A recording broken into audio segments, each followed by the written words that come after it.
pemerintahan Aceh yang mohon maaf saya tidak sebut namanya satu persatu agar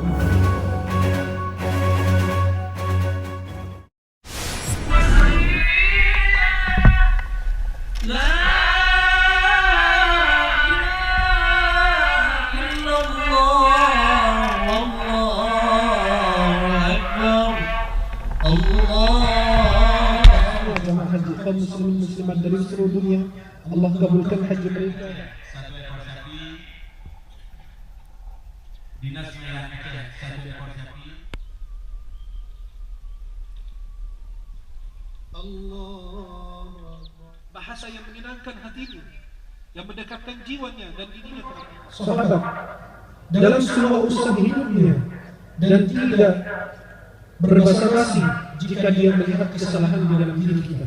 Dia senantiasa, jika aku misalnya melihat sesuatu kesalahan pada diri sahabatku, maka akan harus saya menasihatinya dengan nasihat hakiki, bukan nasihat atau yang membuatnya lagi. Kita harus berusaha menasihati saudara kita jika dia melakukan kesalahan dengan nasihat yang dianjurkan oleh Allah dan Rasul. Menjadi penolong syaitan atas saudara-saudara semua jamaah haji kaum muslimin muslimat dari seluruh dunia. Allah kabulkan haji mereka.